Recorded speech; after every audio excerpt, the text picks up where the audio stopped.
आपने income tax return file कर दिया है और आपका रिटर्न प्रोसेस नहीं हुआ है या फिर आपका रिफंड बन रहा है बट ये रिफंड अमाउंट आपके अकाउंट में क्रेडिट नहीं हुआ है, तो ये वीडियो आपके लिए इम्पोर्टेंट होने वाला है। कृपया करके ये वीडियो पूरा लास्ट तक देखिएगा। एज पर लेटेस्ट डेटा जो इनकम टैक्स पोर्टल पे अवेलेबल है, total number of registered user हैं 13.7 करोड़, जिसमें से 8.85 करोड़ लोगों ने इनकम टैक्स रिटर्न फाइल किया है और इस फाइल रिटर्न में से 8.73 करोड़ लोगों का रिटर्न वेरीफाई हो गया है और वेरीफाइड रिटर्न में से 8.42 करोड़ लोगों का रिटर्न प्रोसेस हो गया है। दैट मीन्स कि अभी भी इनकम टैक्स पोर्टल के डेटा के बेसिस पे 0.30 करोड़ यानी कि लगभग 30 लाख लोग ऐसे हैं जिनका रिटर्न प्रोसेस नहीं हुआ है। और यदि परसेंटेज में देखा जाए तो जो रिफंड है ना, 3% लोग ऐसे हैं जिनका अभी रिफंड प्रोसेस नहीं हुआ है। अब हम बात करते हैं कि आपका आईटीआर न प्रोसेस होने का और आपके अकाउंट में रिफंड न आने का रीजन के ऊपर। अभी लेटेस्ट जो बजट आया था, post budget discussion by CBDT chairman जो रवि अग्रवाल जी हैं, वो सीएनबीसी न्यूज चैनल के साथ इंटरेक्शन में उन्होंने बताया कि जो अब रिटर्न प्रोसेस नहीं हुए हैं या जो रिफंड अभी पेंडिंग है वो हाई वैल्यू वाले रिफंड हैं या फिर वो ऐसे रिटर्न्स हैं जो नच कैंपेन जो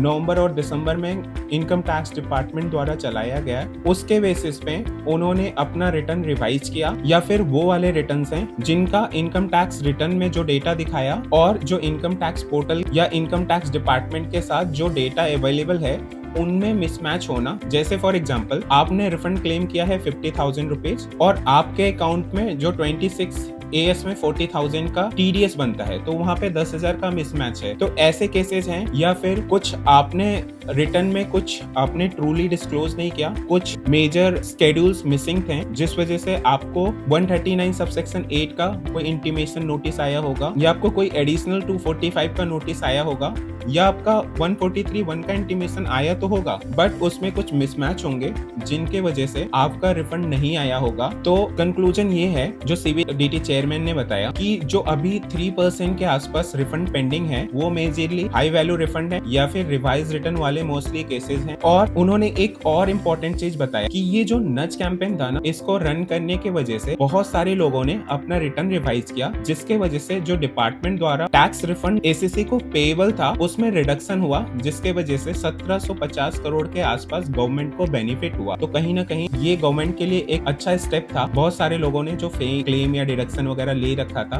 उसको हटाया, जिसके वजह से उनका टैक्स लायबिलिटी इंक्रीज हुआ और रिफंड अमाउंट रिड्यूस हुआ। यदि हम इनकम टैक्स का डेटा देखें तो जो आईटीआर फॉर्म्स है ना, सबसे ज्यादा जो नंबर ऑफ आईटीआर फाइल हुए हैं वो आईटीआर 1 है। लगभग 3.5 करोड़ आईटीआर 1 फाइल हुए हैं, 1.5 करोड़ के आसपास आईटीआर 2 फाइल हुए हैं, 1.6 करोड़ के आसपास आईटीआर 3 फाइल हुए हैं और 2.3 करोड़ के आसपास आईटीआर 4 हुए हैं, जो कुछ मेजर आईटीआर्स थे। इसके अलावा जो बचे कुछ आईटीआर्स थे जैसे आईटीआर 5, आईटीआर 6 वगैरह, वो सब छोटे नंबर्स में फाइल हुए हैं as compare to ITR 1, ITR 2, ITR 3 and 4। अब हम बात करते हैं कुछ रीजन जिसके वजह से आपका रिफंड डिले हो रहा होगा। एक हो सकता है कि आपने आईटीआर फाइल किया और गवर्नमेंट के पास जो डेटा है उसमें मिसमैच है, इसके वजह से आपका रिटर्न प्रोसेसिंग में डिले हो रहा होगा। दूसरा रीजन है आपने बैंक अकाउंट नंबर वगैरह प्री वैलिडेट तो कर दिया, बट जब रिफंड आपके अकाउंट में क्रेडिट होना था तो बैंक अकाउंट वगैरह बंद हो गया होगा, तो ये भी चांसेस हैं कि आपका रिफंड नहीं आया होगा। थर्ड इंपॉर्टेंट रीजन होते हैं कि आपको कोई नोटिस आया हो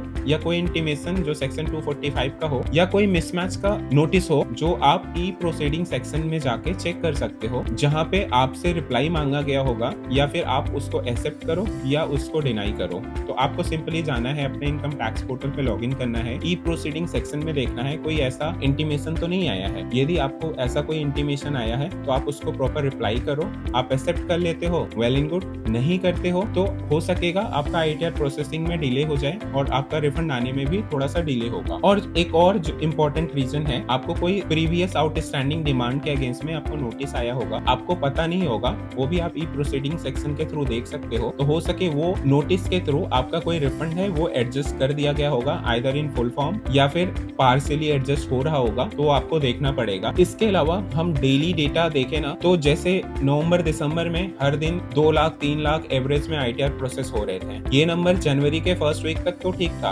लेकिन सेकेंड वीक से ड्रास्टिकली रिड्यूस हो गया। 5,000, 10,000, 15,000, 25, 30,000 के आसपास ऐसे हर दिन अलग अलग नंबर प्रोसेस हो रहे थे। ये नंबर अगेन फरवरी में इंक्रीज हुआ, 1 लाख 2 लाख हर दिन प्रोसेस हो रहे थे। बट जो 12 फरवरी का डेटा देखोगे ना और 13 फरवरी का डेटा देखोगे तो ऑलमोस्ट 13 फरवरी को लगभग 7 लाख ITR प्रोसेस हुए और 12 फरवरी का डेटा देखोगे तो लगभग 5.5 लाख के आसपास ITR प्रोसेस हुए। तो ये डेटा देख के ये भी लगता है कि अब ऑलमोस्ट ITR प्रोसेसिंग बहुत जो स्पीड है ना बहुत तेज हो चुका है। जैसे मैंने आपको बताया कि रवि जी ने जो CBDT चेयरमैन है उन्होंने अपने प्रेस कॉन्फ्रेंस में बोला था कि जो भी पेंडिंग रिफंड है ना या रिटर्न्स हैं फॉर प्रोसेसिंग वो मैक्सिमम बाय दिस मंथ या मैक्सिमम बाय 31 मार्च पूरा हो जाएंगे। तो उम्मीद करते हैं आपका रिफंड इस मंथ नहीं तो मैक्सिमम बाय नेक्स्ट मंथ तक आ जाना चाहिए। आपको क्या लगता है किस वजह से रिफंड डिले हो रहे हैं? आपका रिफंड आया या नहीं आया? आपको कोई नोटिस आया है तो कमेंट सेक्शन में जरूर बताएं, हम आपको हेल्प करेंगे सो दैट आप प्रॉपर स्टेप ले सको। उम्मीद है ये वीडियो आपको पसंद आया हो। कमेंट में यस नो जरूर लिखिए और चैनल को सब्सक्राइब करिए। Thank you.